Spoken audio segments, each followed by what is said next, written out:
भारतीय विदेश मंत्री एस जयशंकर इस वक्त हमारे साथ हैं। प्रवासी भारतीय सम्मेलन उड़ीसा में आयोजित हुआ है। इस बार प्रधानमंत्री नरेंद्र मोदी ने तमाम लोगों से, जो प्रवासी भारतीय, उनसे अपील की है कि विकसित भारत में अपना योगदान करें। हमारे साथ बातचीत करने के लिए बहुत बहुत धन्यवाद सर। विकसित भारत जो 2047 का लक्ष्य है, उसमें कितना लगता है कि प्रवासी भारतीय अपना योगदान करेंगे? अभी भी योगदान देते हैं, लेकिन उनका योगदान कितना अहम रखेगा? देखिए, इसका सवाल तो मैं आपको कहूँगा कि इसी वेन्यू में एक एग्जीबिशन है जहां हम लोगों ने दर्शाया है कि पिछले सालों में, पिछले दशकों में प्रवासियों ने कितना योगदान दिया है। और ये कोई नई बात नहीं है, पर आजकल ग्लोबलाइज्ड दुनिया है। आप जानते हैं कि इन्वेस्टमेंट हो, टेक्नोलॉजी हो, एक दूसरे से सीखने को बेस्ट प्रैक्टिसेस हो, एक देश से दूसरा देश बहुत कुछ सीख सकता है, समझ सकता है। तो हम चाहते हैं जो विकसित भारत में, इसमें सबका योगदान है। और जो लोग जिनको कहीं जानकारी है, पर जिनके यहाँ जिनकी क्षमता है और जिनके यहाँ वो आशा भी है, वो उत्साह भी है कि देश के लिए कुछ करें, तो ऐसे लोग जो हैं उनको मोटिवेट करना, ये बहुत इसकी एक महत्व होती है। और मुझे पूरा विश्वास है कि ये मैसेज जो है इस बार ये कन्वेंशन से, सम्मेलन से जो मैसेज जो जाएगा, ये पूरे माने उड़िया के अलावा पूरी दुनिया में इसकी एक इम्पैक्ट होगी।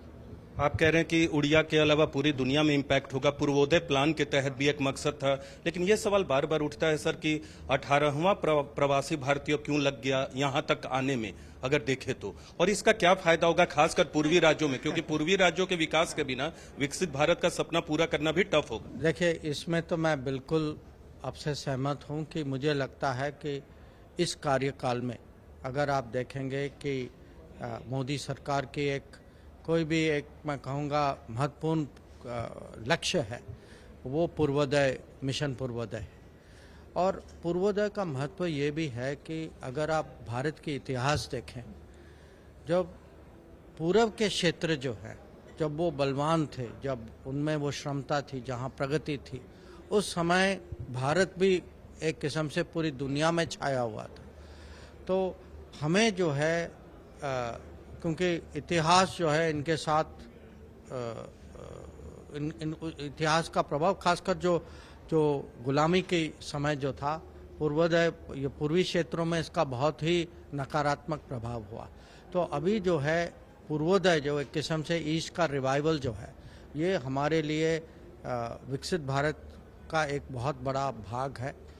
और इसमें उड़ीसा एक किस्म से एक केंद्र है, क्योंकि आज अगर आप देखें उड़ीसा में रिसोर्सेज, नेचुरल रिसोर्सेज, इनकी माइनिंग सेक्टर, इनकी टैलेंट, आज आपने देखा होगा कि दुनिया में उड़िया जो हैं जाकर हर अलग अलग क्षेत्रों में उन्होंने नाम पहचान बना रखा है। तो कल मेरा मैसेज भी था कि जो प्रधानमंत्री कहते हैं कि उड़ीसा से ट्रेड बढ़ाएं, उड़ीसा से इसको एक टेक्नोलॉजी सेंटर बनाएं, यहाँ की टैलेंट का हम पूरा उपयोग करें। और यहाँ की टूरिज़्म, कि आप जानते हैं कि हमारे यहाँ एक टूरिज़्म का मिशन भी है पूरे देश में। G20 का पूरा एक मकसद था कि हम टूरिज़्म बढ़ाएं, और हम PBD के माध्यम से भी हम चाहते हैं कि हम उड़ीसा को दुनिया के सामने रखें।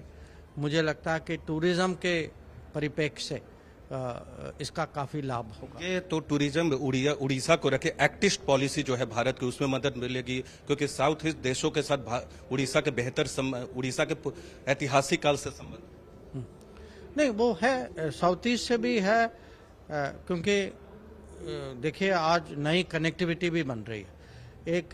एक समय था जहां भारत के जो बड़े बंदरगाह थे वो सब जो है पूरब में थे, फिर जो अंग्रेज़ों ने उनको ज़्यादातर बंद ही कर दिया था और पश्चिम ले गए। तो अभी जो है बे ऑफ बंगाल में अब नए बंदरगाह बन रहे हैं, नई कनेक्टिविटी खुल रही है, शिपिंग लाइंस भी आ रहे हैं। तो हम जो हैं व्यापार और कनेक्टिविटी को बढ़ावा भी देना चाहते हैं।